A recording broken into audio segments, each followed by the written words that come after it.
علی بھائی اگلا سوال ہے، صحیح بخاری اور صحیح مسلم دونوں میں ایک حدیث موجود ہے کہ نبی صلی اللہ علیہ وآلہ وسلم نے فرمایا اگر میں اتنی مدت قید خانے میں گزارتا جتنی مدت حضرت یوسف علیہ السلام کو گزارنا پڑی تو میں بلانے والے کی بات ضرور مان لیتا۔ پلیز آپ علیہ السلام کے اس فرمان کی تشریح فرما دیں۔ دیکھیں اس کی تشریح یہ ہے، یہ نبی صلی اللہ علیہ وآلہ وسلم نے عاجزی کا اظہار کیا ہے۔ آپ کی مبارک عادت تھی کہ آپ اپنے آپ کو بڑھاتے نہیں تھے، بلکہ آپ صلی اللہ علیہ وآلہ وسلم ڈاؤن ٹو ارتھ تھے۔ یہ اشارہ ہے اس واقعے کی طرف جو سورہ یوسف میں آیا کہ جب یوسف علیہ السلام 9 سال قید میں تھے اور بادشاہ نے خواب دیکھا، اور اس خواب کی تعبیر کا جب ایشو اٹھا تو وہ جو قیدی آزاد ہوا تھا، جس کو 9 سال پہلے یوسف علیہ السلام نے کہا تھا کہ تم اپنے بادشاہ سے میرا ذکر کرنا، اور شیطان نے اسے ذکر بلا دیا، اس کو جاگتا آیا کہ وہ تو شخصیت وہاں پہ موجود ہیں جو بتا سکتی ہیں تعبیر۔ تو وہ حضرت یوسف علیہ السلام کے پاس آیا اور کہا کہ میں نے آپ سے تعبیر پوچھنی ہے، اور کہا کہ مجھے شیطان نے بلا دیا تھا۔ تو بادشاہ کہہ رہے کہ میرے پاس لے آؤ۔ تو انہوں نے کہا میں بادشاہ کے پاس اس وقت تک نہیں جاؤں گا جب تک کہ جن عورتوں نے میرے اوپر جھوٹا بلیم لگایا تھا وہ کلیریفیکیشن نہ دیں کہ وہ جھوٹا الزام ہی تھا۔ ٹھیک ہے، تو پھر بادشاہ نے ان عورتوں کو لائن حاضر کیا، انہوں نے مان لیا کہ حضرت یوسف علیہ السلام ایک کریکٹر والے آدمی تھے، ہم نے ہی غلط کیا تھا، اور جو ہاتھ کاٹنے والا واقعہ ہوا تھا وہ پورے کا پورا اس میں ڈسکس ہوتا ہے۔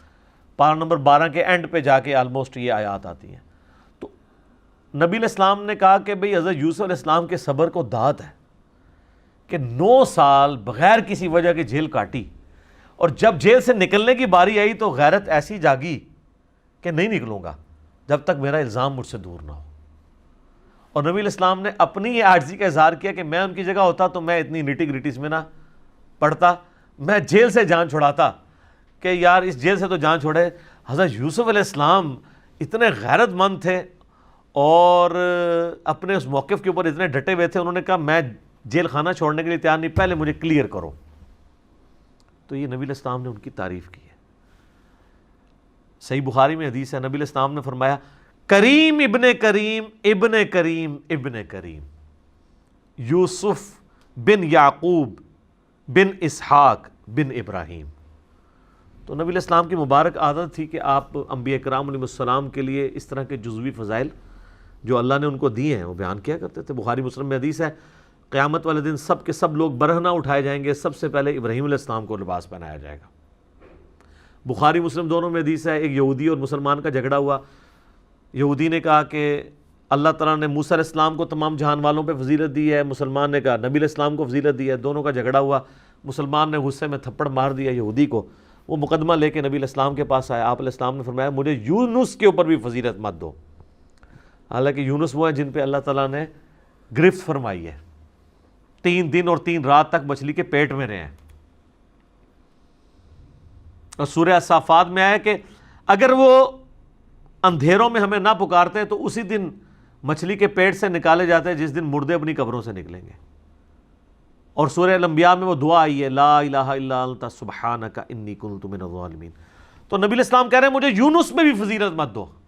پھر آپ نے کہا کہ موسیٰ کی تو یہ شان ہے کہ قیامت والے دن سب سے پہلے اللہ تعالیٰ مجھے اٹھائے گا، اور میں دیکھوں گا کہ موسیٰ علیہ السلام مجھ سے پہلے ہی اللہ کے عرش کا پایا تھامے ہوئے کھڑے ہیں۔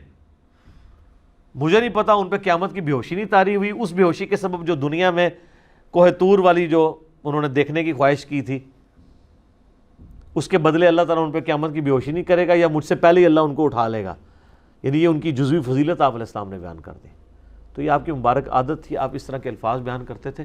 تو اس کی تشریح یہ تھی، یعنی دونوں آپشن اپنی جگہ موجود ہیں۔ ظاہر ہے ایک بے قصور شخص کو یہ حق حاصل ہے جب اس کا پروانہ نکلے تو نکل جائے، دوسری طرف اگر وہ یہ سمجھتا ہے کہ نہیں مجھے یہ ماننے پہلے کہ غلط قید کیا تھا تو یہ اعلیٰ ترین درجہ ہے۔ تو نبی علیہ السلام نے حضرت یوسف کی تعریف کی کہ جوانی کے 9 سال آپ جس سے چھین لیں،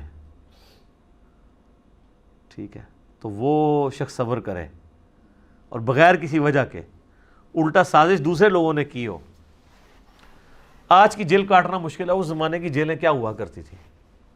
تو یہ پیغمبر ہی ہے نا جن کا یہ حوصلہ ہے کہ اللہ تعالیٰ نے ان کو حوصلہ دیا ہے، بلکہ انہوں نے تو دعا کی تھی، اللہ عورتیں جس برائی کی طرف مجھے بلا رہی ہیں اس سے بہتر ہے کہ میں جیل ہی کاٹ لوں.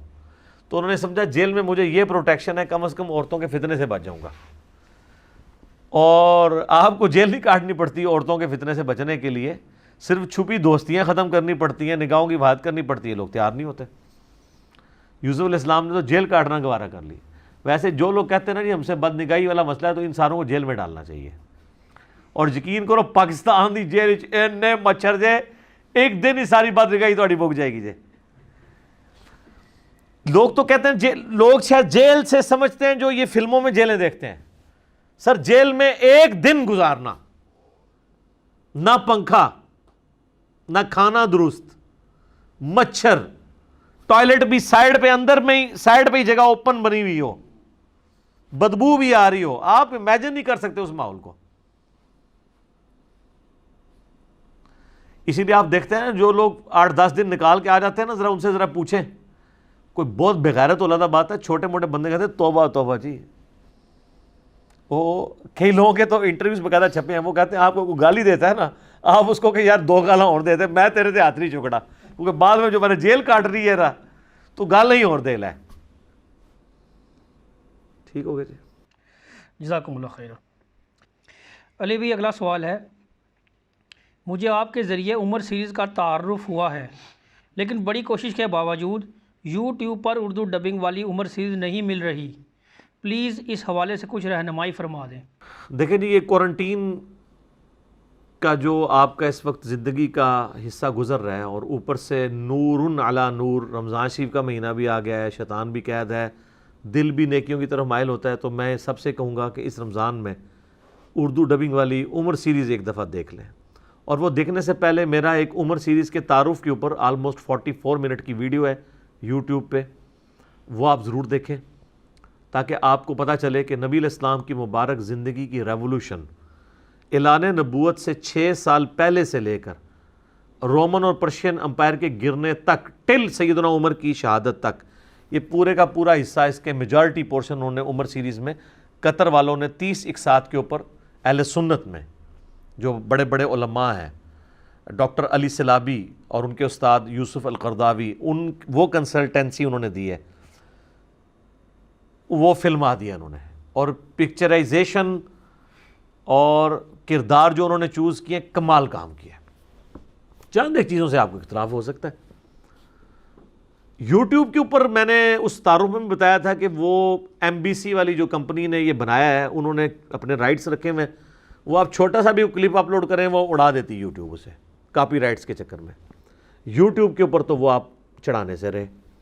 ہم نے گوگل ڈرائیو میں اسے رکھا ہوا ہے، اور کل میری بات ہوئی تھی، آج مجھے بلکہ میسج بھی آ گیا، آج انہوں نے آن ایئر کر دیا ہے. آپ ہماری ویب سائٹ ahlsunnatpak.com پہ جائیں، ویڈیو لیکچرز والے پورشن میں ظاہر ہے یہ چیز ہوگی نا، بکس اینڈ ریسرچ پیپرز میں تو نہیں ہوگی، نہ القرآن اور الحدیث میں ہوگی، نہ کانٹیکٹ اس میں ہوگی. ویڈیو لیکچرز میں اس وقت آخری آپشن آ رہا ہے ایک، اسلامک موویز اینڈ ڈاکومنٹریز. اس کو آپ کلک کریں گے، اس میں آپ کو عمر سیریز اردو ڈبنگ والی کا مکمل آپ کو لنک مل جائے گا گوگل ڈرائیو سے، آرکائیو کے اوپر جو رکھی ہوئی، آرکائیو پہ ہی رکھی ہوئی ہے نا، آرکائیو سے وہ ڈائریکٹ ڈاؤن لوڈ آپ کر لیں. اس کے علاوہ بھی جو اسلامک موویز ہیں جو یوٹیوب کے اوپر اویلیبل نہیں ہیں وہ ہم رکھ دیں گے، اور جن کے یوٹیوب کے اوپر اویلیبلٹی ہے ان کے لنکس ڈال دیں گے. اس کو انشاءاللہ اب ہم اپڈیٹ کرتے ہیں. تو اب لوگوں کی آسانی کی خاطر یہ ڈبنگ والا بھی آ گیا ہے. ویسے میرا اپنا مشورہ ہے، آپ یہ اردو والا ضرور ایک دفعہ دیکھیں، اس کے بعد آپ عربی والا بھی انگلش سب ٹائٹل کے ساتھ بھی دیکھیں. جو عربی میں اس کا مزہ ہے نا وہ اس سے زیادہ ہے. لیکن ظاہر جن لوگوں کو عربی نہیں آتی تو وہ ان کو روک کے نیچے انگلش پڑھنی پڑے گی، لیکن وہ ایکسپریشن میں چاہ رہا ہوں آپ فیل کریں عربیوں کی گفتگو کا جو سٹائل ہے. اور ایسی کمال انہوں نے ڈائلاگ لکھے ہیں، چونکہ عرب کے لوگ جیسے قرآن نازل ہوا تھا انہوں نے قرآن کے الفاظ یوز کیا کرتے تھے، تو آپ دیکھیں گے وہ پوری قرآنک عربی ہے، بڑی آسان عربی، آپ کو فیل ہو رہا ہوتا ہے جو انہوں نے ڈائلاگس یوز کیے ہیں اس میں. باقی اردو ڈبنگ والا بھی کمال وہ اسلامک پیڈیا والوں نے کام کیا ہے، islamicpedia.in والوں نے اس پہ بھی رکھا ہوا ہے. باقی اب آپ چلے جائیں، آپ ڈاؤن لوڈ کریں، اور یہ 30 اقساط رمضان شریف میں ضرور دیکھیں. پورا دن فارغ ہیں تو ٹائم نکالیں، ایک یعنی قسط روزانہ کی دیکھیں تو 30 اقساط میں آپ کو پتہ چل جائے گا. اور یہ دیکھنے کے بعد آپ محلے کے مفتی صاحب یا علامہ صاحب کے پاس جا کے ان سے ذرا پوچھیے گا کہ اسلامک ہسٹری کیا ہے، تو آپ کو پتہ چل جائے گا کہ آپ کے پاس ان سے زیادہ نالج آ گیا، کیونکہ دیکھنے سے 50% چیزیں ریٹین ہو جاتی ہیں دماغ میں، سننے سے 15% ہوتی ہیں، اور پڑھنے سے صرف 5 سے 10%۔ وہ تو آپ کو اس ریولوشن میں لے جائے گا، اور آپ کو پتہ چلے گا کہ صحابہ کرام نے کتنی قربانیوں سے یہ دین ہم تک پہنچایا ہے۔ یہ اس کے بغیر آپ احساس نہیں کر سکتے۔ عمر سیریز ضرور دیکھیں، آپ ہم نے لنک بھی ڈال دیا جی۔ پہلے وہ کہتے تھے وہ واٹس ایپ گروپس میں رابطہ کرتے ہیں، کبھی فیس بک پہ جانا پڑتا ہے، مصیبت پڑ جاتی ہے۔ آپ جناب آپ سیدھا ahlsunnatpak.com پہ جائیں، ویڈیو لیکچرز والے آخری پورشن ہے، اس میں اسلامک موویز اینڈ ڈاکومنٹریز کو کلک کریں تو سامنے آ جائے گی عمر سیریز۔ ٹھیک ہو گیا جی؟ جزاکم اللہ خیر۔